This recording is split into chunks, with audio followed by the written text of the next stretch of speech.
ह्या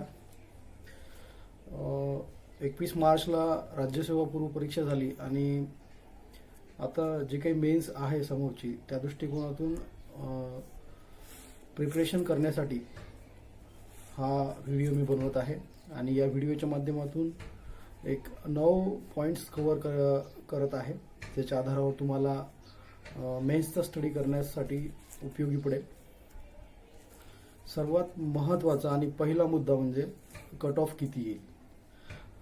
ज्या मुलांनी ॲन्सर की चेक केलेले आहेत, बऱ्याच मित्रांचं आणि बाकीच्यांचं जर सजेशन्स घेतलं तर 180 किंवा 190च्या वर ज्यांचा स्कोअर आहे, त्यांचा सेफ स्कोअर आहे, त्यांनी पूर्ण 100% देऊन आपला स्टडी चालू करावा.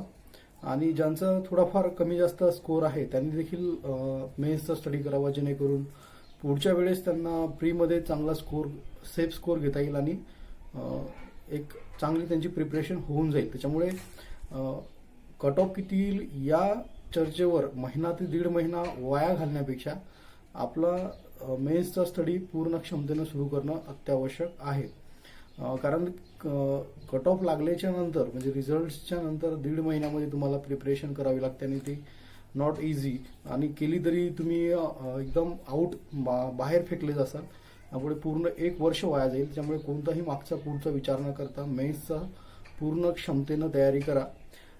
बऱ्याचदा काय होतं की बघू करू असं म्हणता म्हणता आपला 1 महिना ते 1.5 महिना वाया जातो आणि आपण स्पर्धेच्या बाहेर पडतो. त्याच्यामुळे कृपया वेळ वाया घालू नका आणि आत्तापासूनच मेन्सची तयारी सुरू करा. त्यानंतर दुसरा मुद्दा आहे की रिव्हिजन्सचा. कारण की रिव्हिजन्स राज्यसेवेमध्ये फार महत्त्वाचे आहे. त्याच्यामुळे हे जे काही 4 महिने तुम्हाला राज्यसेवा मेन्ससाठी मिळालेले आहेत, या 4 महिन्यामध्ये मिनिमम 3 आणि मॅक्झिमम 4 अशा पद्धतीचं रिव्हिजन होईल. या पद्धतीनं तुम्ही आत्ताच नियोजन करा. म्हणजे तो जो तुमचं प्लॅनिंग आहे ते वहीवर आताच असायला पाहिजे. थोडाफार चेंजेस तुम्ही करू शकता नंतरही तुमच्या इंटरेस्टनुसार, म्हणजे विषयाचा इंटरेस्टनुसार तुम्ही मागं पुढे चेंजेस करू शकता. परंतु ते जे प्लॅनिंग आहे 4 रिव्हिजनचं, ते 3 रिव्हिजनचं किंवा 4 रिव्हिजनचं, ते आत्ताच तुमच्याकडे असायला पाहिजे.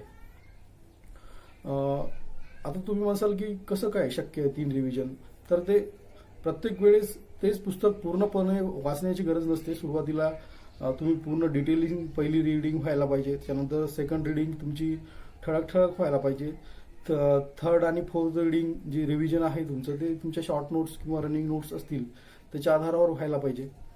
तर अशा पद्धतीनं तुमचे 3 ते 4 रिव्हिजन्स व्हायला हवेत आणि त्या दृष्टिकोनातून तुम्ही आत्ताच प्लॅनिंग केलं तर ते खूप उपयोगी पडेल. तिसरा मुद्दा असा आहे की बुक्स. हा सगळ्यात पहिला क्वेश्चन असतो की बुक्स कोणते वापरायचे.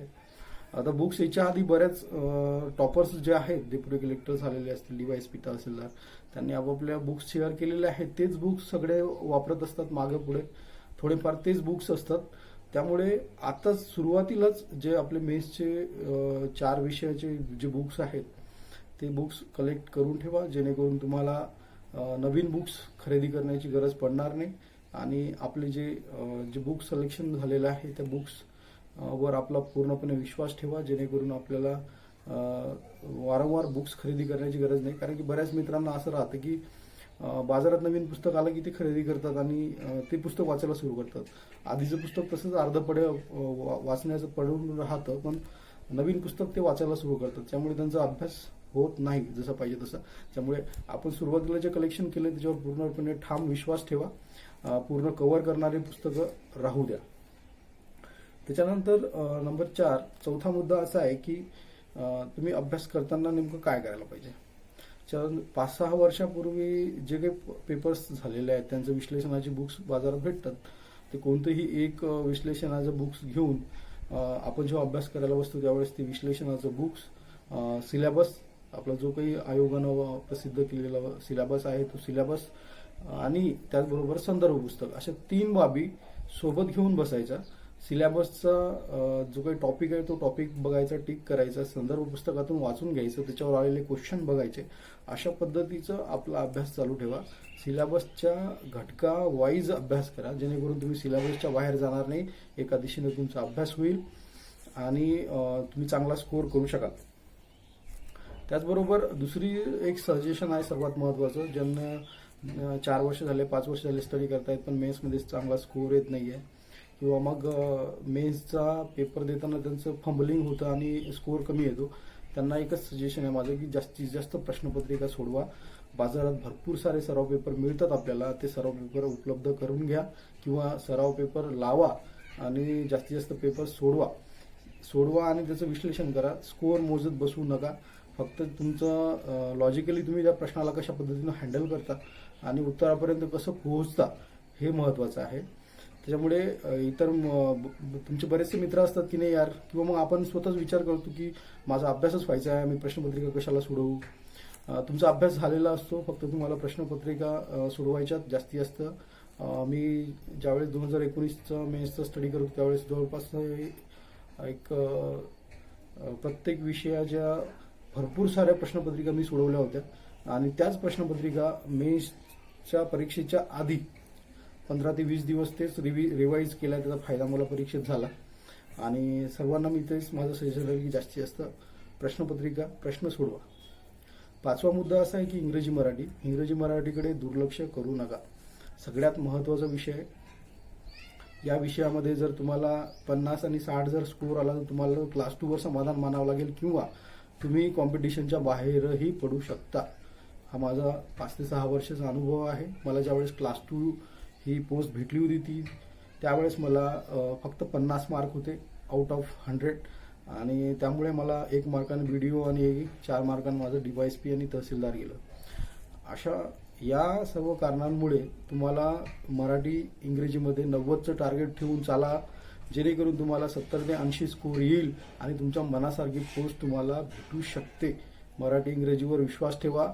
1 ते 2 पुस्तकांची निवड करा. मराठीसाठी बाळासाहेब काळे, बाळासाहेब शिंदे आणि वाळिंबे.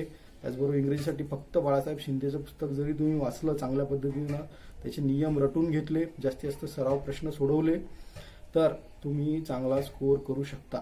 हे आपल्या दिमागावर कोरून ठेवा, जेणेकरून मराठी इंग्रजी तुम्हाला नदिया पार करू शकते. हा माझा सर्वात मोलाचा सल्ला राहील. त्यानंतर 6वा मुद्दा आहे मोबाईल आणि इंटरनेट. पेपर 3 आणि पेपर 4 साठी तुम्ही इंटरनेटचा वापर करावा लागेल. तुम्हाला स्क्रीनशॉट घेऊन शकता, फोटो घेऊ शकता. त्या पलीकडे तुम्ही मोबाईलचा कमीत कमी वापर करा, जेणेकरून तुमचा वेळ वाया जाणार नाही आणि फायदाच होतो. मोबाईल जेवढा तुम्ही दूर ठेवाल, स्विच ऑफ ठेवाल, तेवढा तुमचा फायदा होतो. फक्त जिथे यूज आहे तिथे यूज करावा लागेल आपल्याला. 7वा मुद्दा आहे शॉर्ट्स आणि रनिंग नोट्स. आपण पहिलं रीडिंग करतोय, दुसरं रीडिंग करताना आपल्याला अपवादात्मक माहिती किंवा इतर बरीचशी महत्त्वाची माहिती भेटत असते. ती शॉर्ट्स आणि रनिंग नोट्स काढून ठेवा, जेणेकरून तुम्हाला 3रं आणि 4थं जे तुमचं रिव्हिजन होणार आहे त्या रिव्हिजन करण्यासाठी तुम्हाला ते कामी पडू शकतं. अतिशय महत्त्वाच्या रनिंग नोट्स आणि शॉर्ट नोट्स सुरुवातीला महत्त्व कळणार नाही आपल्याला, पण जेव्हा 10 ते 15 दिवसावर मेन्सचे पेपर येतात त्यावेळेस मनाची एक चलबिचल अवस्था होत असते आणि त्यावेळेस ह्या शॉर्ट नोट्स खूप महत्त्वाच्या आणि खूपच युजफुल ठरू शकतात आणि तुम्ही स्वतः काढलेल्या असल्या त्याच्यामुळे तुम्हाला आणखी त्याचा फायदा होऊ शकतो. 8वा मुद्दा असा आहे की तुमच्यासोबत जर एखादा मित्र असेल मेन्सची तयारी करणारा, असेल तर खूपच चांगलं. असेल तर त्याचं यूज करून घ्या, कारण की दररोज तुम्ही जर 1 तास डिस्कशनसाठी दिलं तर तुमचा पॉलिटिक्सचे कायदे असतील किंवा पेपर 3, पेपर 4 याच्यातले जे क्रिटिकल विषय म्हणजे जे पाठ असतील ते तुमचे होऊन जातील. डिस्कशनचा खरंच फायदा होतो. आम्ही 3 जण अभ्यास करायचो, तिघांनीही ज्या पद्धतीनं प्लॅनिंग केलं आणि डिस्कशन्स केलं त्याचा परीक्षेत खरंच फायदा झाला. त्याच्यामुळे एक पॉझिटिव्ह दृष्टिकोन ठेवून आणि पॉझिटिव्ह डिस्कशन व्हायला पाहिजे. फक्त इतर विषयावर राजकीय गप्पा याच्यावर न जाता अभ्यासाच्या दृष्टिकोनातून डिस्कशन्स व्हायला पाहिजे. 9वा मुद्दा सर्वात महत्त्वाचा मुद्दा आहे. 4 महिन्याचा स्टडी आहे, त्याच्यामुळे वेळ भरपूर आहे आणि वेळ असल्यामुळे आपलं मानसिक खच्चीकरण होऊ शकतं. बऱ्याचदा टेन्शन येतं की किती महिने अभ्यास करायचा किंवा मग एवढा अभ्यास झाला आहे, आता डोकं लागत नाही आहे. त्याच्यामुळे आपलं मानसिक संतुलन ठेवा. सकाळी व्यायाम, प्राणायाम करा. त्याच्यामुळे तुमचं एक मानसिक संतुलन राहील. एखादा महिना, दर महिन्यानंतर थोडीशी गावाकडे चक्कर मारून या किंवा मग मित्रासोबत थोडंसं कुठंतरी फिरायला जा, जेणेकरून तुम्ही स्टेबल राहा. कारण की 4 महिने कंटिन्युअसली स्टडी तुम्ही त्या गतीनं करताय, त्यामुळे तुमचं मानसिक संतुलन राहणं देखील तेवढंच महत्त्वाचं आहे. मला हे 9 मुद्दे कव्हर करायचे होते. कोणताही वेळ न दवडता आत्तापासूनच तुम्ही मेन्सच्या तयारीला लागा. कोणत्याही निगेटिव्ह बाबीकडे लक्ष न देता आयोग काय करतोय, रिझल्ट लागतोय की नाही, जॉईनिंग भेटतंय की नाही, अशा कोणत्याही गोष्टीकडे लक्ष न ठेवता स्वतःचा रिझल्ट कन्फर्म करा. आपली एक सीट क्लास 1ची आहे, या दृष्टिकोनातून, या आत्मविश्वासाने तुम्ही तयारी करा. बाकीचे 4 विषय आहेत त्याच्यावर मी कशा पद्धतीने स्टडी केला एका विषयावर, त्याचे छोटे छोटे 4 व्हिडिओज मी याच्यानंतर टाकेल. तुर्तास सर्वांना ऑल द बेस्ट. थँक्यू.